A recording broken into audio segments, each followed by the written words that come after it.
Alex Jones Show. Again, you just heard me introduce it. Dr. Steve Pieczenik is here. Here's one of the headlines. Gizmodo, YouTube terminates account of INFOWARS bureau chief. Had nothing to do with the shootings, not saying they were actors, talking about Trump striking back against the globalists politically. That's what they're scared of, the QAnon, the storm, all that. Meanwhile, YouTube mocks critics amid a censorship fight.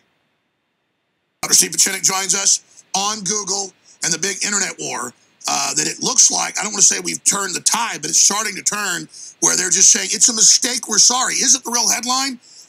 Google was hacked by its own employees in an internal civil war to purge conservatives and libertarians in like a desperate mutiny. I mean, that's what really happened.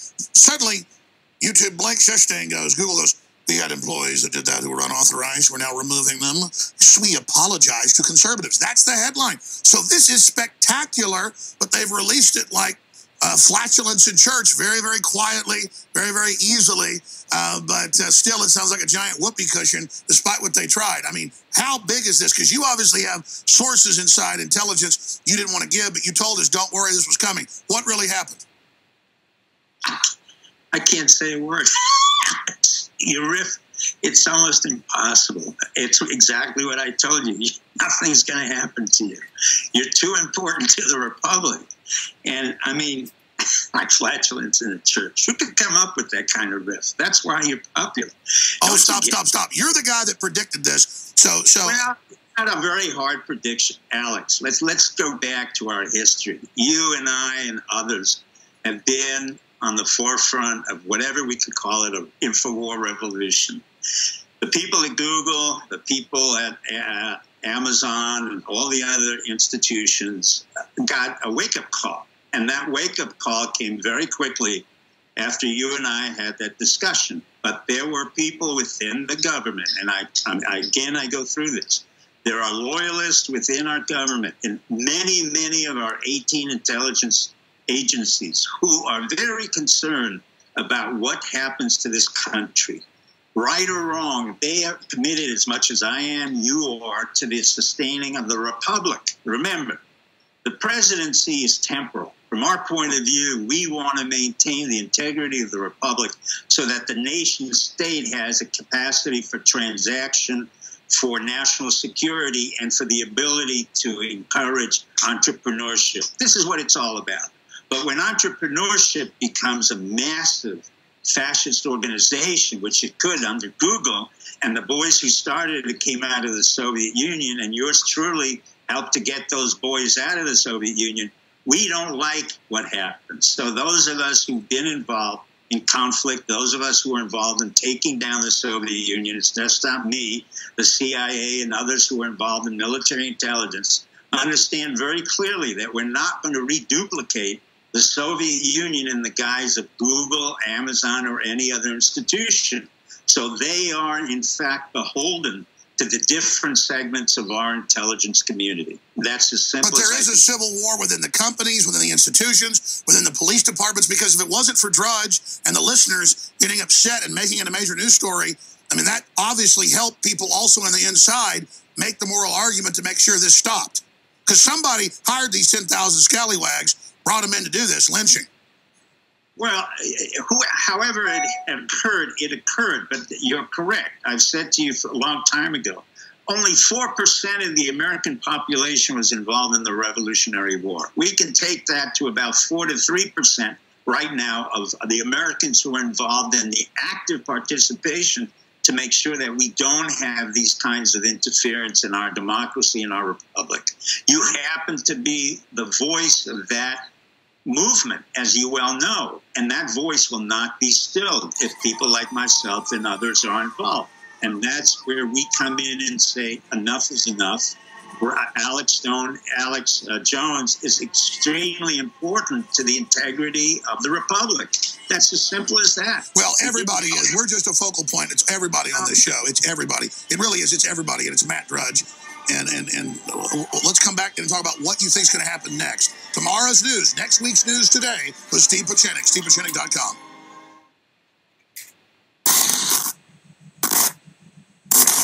I deal with leftists, and they're so deranged now, Trump derangement syndrome, that is real.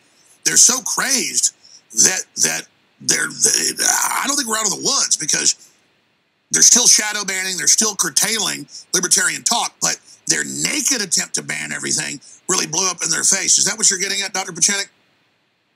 Yeah, it's pretty much, I'm not worried that anybody's going to assassinate or hurt Trump, because I'm quite familiar with the Secret Service. And for over 30 years, they've been exceedingly, exceedingly good. It's one of the few institutions that we really don't appreciate. It's a 24/7 job. When I ran the psychiatric units at St. Elizabeth's, we reported literally on a weekly, if not daily basis. This is back on the 70s, as into anyone who had a psychiatric problem or who might in any way hurt the president. So the Secret Services were very well staffed. I know they're working very hard right now, but I'm not worried about that. Actually, I'm not even worried about the left. What does concern me, and I'm going to change it a little bit, is that Trump announced a tariff of 25% on steel and 10% on aluminum.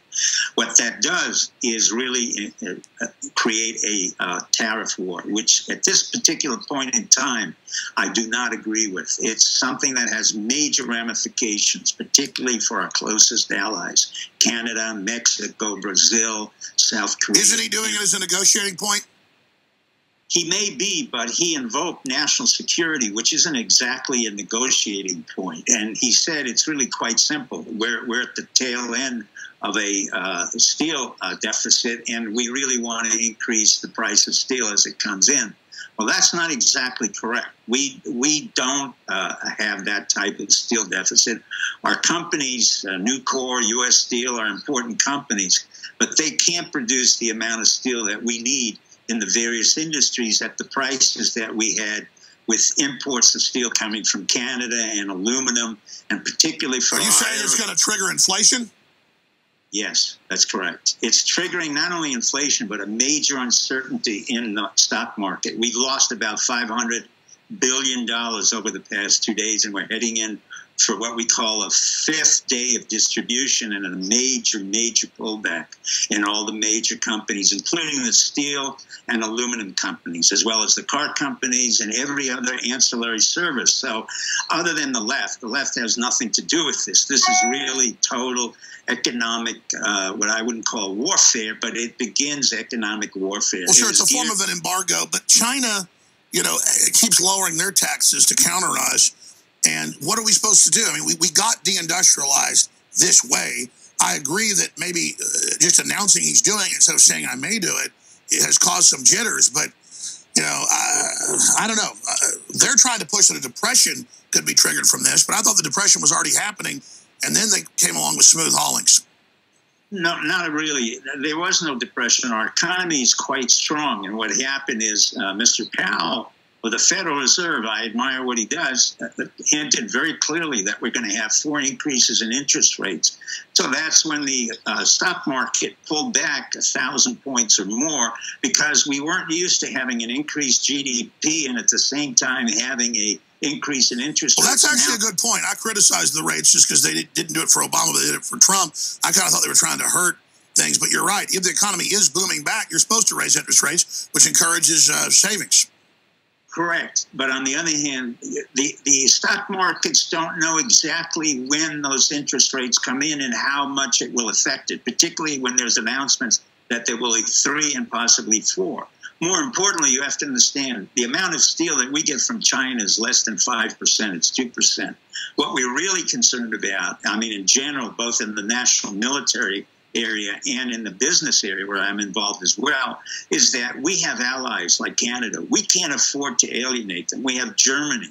That's an ally. Britain depends very heavily on our ability to have imports of their steel and to have exports that we can bring to them. And in the process of Brexit, we're hurting them at this No, you're right there. Trump has promised them better trade deals. This is kind of a slap to Britain. That's correct, Alex. And in a way, what I'm cautioning Trump to do is to listen to Mr. Cohen and to Wilbur Ross and actually the guys at Goldman Sachs and the others who understand the ramifications of a tariff. So let me bring this up. Listeners hear that and they go, Goldman Sachs, that's the globals that got us this position. Well, if Goldman Sachs starts working for the country, that's a different deal. And I know there's been some power structured things, but you've got you've got the head of Goldman Sachs, Blankfein, kind of shooting his mouth off against Trump and making jokes about China's going to be supreme, but then it is going to be Goldman Sachs underwriting, a lot of this other stuff. So give us a little inside baseball from your sources about what's going on at Goldman Sachs. Well, Goldman Sachs it's an investment banking. I've been a managing director at Kidder. It wasn't at the same quality of Goldman Sachs, but it's pretty much the same thing. You have diversified entities within that structure. You have people who are exceedingly good. These are people who are traders, although the trading factor at Goldman Sachs, I think, was eliminated. What they're very good at is analyzing the economic ramifications of certain acts. That's what happens at Société Générale and all the major investment banking firms. I wouldn't call Goldman Sachs literally a globalist. They fund America. They fund various areas of the world. But in fact, contrary to the common idea that a Zionist will take over and Goldman Sachs will take over, or Rothschild, that's nonsense now. Because in an era where we're heading into quantum encryption, like we have a company like PFBT, we're way beyond the ability now to affect the digits 1 and 0 on a simple level. So anything that Trump says has an exponential factor to it. It radiates so quickly out there that China is not just concerned about itself. It's really concerned about the fact that it's going to affect many of the countries around Asia, Southeast Asia. Well, Trump said he was going to renegotiate NAFTA and GATT. A lot of this has been unfair to our country, so we need to negotiate this. And isn't he just fulfilling his promises? No, he hasn't effectively negotiated NAFTA. He has not effectively looked at the tariff agreement. He has not worked out the ramifications of what a tariff means. Well, then what is he? Well, then who is advising him then? I would say Cohen, Ross. I don't know who the specific individuals are that would have told him to say, look, I'm going to impose a tariff immediately on steel and aluminum. And I'm a day trader, and I can tell you that market was pulled back so quickly that 4 days in a row we had what we call distribution, which means we may be headed for another major pullback of 500. No, I got it. You're saying this could cause a major stock market correction. So, but here's the thing. Trump's policies so far have brought the economy back. So, I mean, it comes to kind of like dancing with the one that brung you. If he's been right so far, then, why sit there and say this is wrong? I mean, I got mixed feelings across the board, but I think we're going to see what happens. Let me ask you this question. Politically, what do you make of just all the stuff we're seeing with the Democrats and all their calls for impeachment and all the rest of it? You're saying you're not worried about that? No, that's just absolute nonsense. What's far more significant is what we were doing here on your show almost a year and a half ago when we said Hope Hicks has to leave, Jared Kushner will be leaving. Oh, that's a question. Do you have any information on why Hope Hicks left? Yes. The reason was very simple. She was very seductive, very effective, but as a Greenwich graduate, she knew better than to seduce the men in the White House if she had nothing else to do. And being close to the president doesn't necessarily mean you're being manipulative and seductive.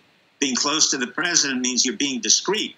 And she knew her family in Greenwich was involved in public relations. She should have been a lot more discreet than seduce a man, Porter, who was already on the watch list with the FBI. John Kelly could not afford to have this kind of nonsense going on in the White House, and in fact, really insisted on cleaning this out. And this is one of the reasons why we in the community, intelligence and military community, insist on having a John Kelly, insist on having a Mattis, probably a McMaster. He may go to Fort Bragg, and we have a Pompeo and CIA. Not because we want military control, but we need a command and control system that has accountability. With a Hope Hicks, with a Jared Kushner, with an Avant, we have no accountability. Jared Kushner is now up on the crosshairs of being indicted for criminal activity. Well, you said a year and a half ago they're going to go after him for China. And now Mueller's off on China stuff. That's not his mandate. Well, let me ask you this. Let's do 5 more minutes. I have my next guest coming on. But let me ask you this back in 2 minutes. My only point is they want to get Trump.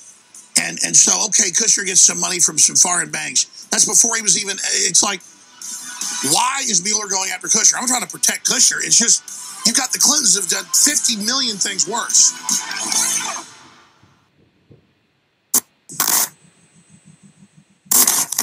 From the front lines of the information war, it's Alex Jones.